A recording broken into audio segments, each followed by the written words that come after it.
at it that way. I mean, to say these are all the reasons to get, when we live in a negative system, a corrupt system, it is more reason for us to become positive. And yes, and also to become more honest in us. And we have to do the opposite.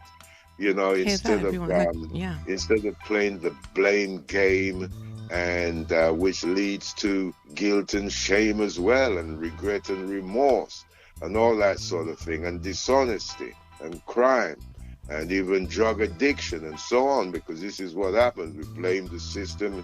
Yeah, a lot of people out there, they're drinking and drugging because because of the system. It's too harsh, they can't take it. People are committing all sorts of dishonest acts or immoral acts out there and blaming it on the system. So this is something that we have to readdress by actually first and foremost, we have to forgive ourselves. Well, I certainly did have to forgive myself for blaming others, including the system, and took responsibility and start doing the opposite to what I was doing before, because in order to transcend all difficulties, we have to be honest, we have to be truthful. This is the truth that sets us free, and we can't escape forgiveness, because love is forgiveness.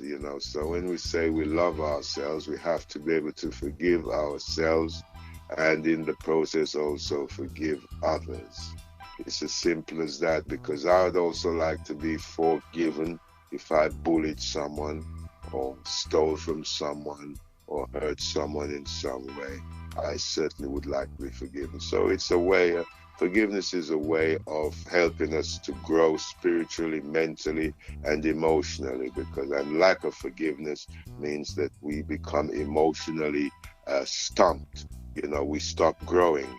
So if I lacked forgiveness from the age of 7, because of the abuse caused or rained down me by my father, for say example, I'm a 21-year-old man, but because I refuse to forgive, refuse to move on, I'm still emotionally at the age of 7 in the body of a 21-year-old man.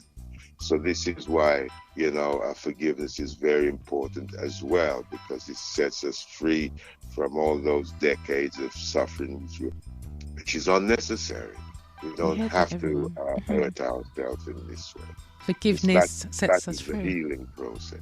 You hear that, everyone? Forgiveness sets us free. It's the healing process, and that's why looking at self is such a powerful thing, and our actions will show people the amount of progress that we've made.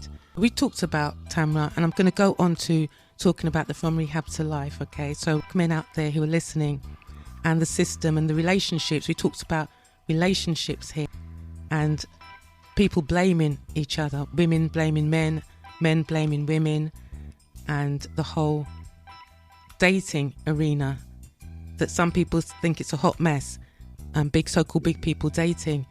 Now, in terms of respect and in terms of restoring healthy relationships, how can black men and women get to a place where they're showing each other respect? Because I'm like this, I don't care who people date. Black men can date whatever race of woman they want to date, okay? Because it's not always men who say who they date that show the black woman respect, okay? So I know it's about actions. So out there's a whole dating arena out there, and there are women coming forward and saying, they just want to be respected as black women. There's men saying, you know what, we're out here, we are decent, good men. We're not out here trying to play women. We're not out here trying to use our friends.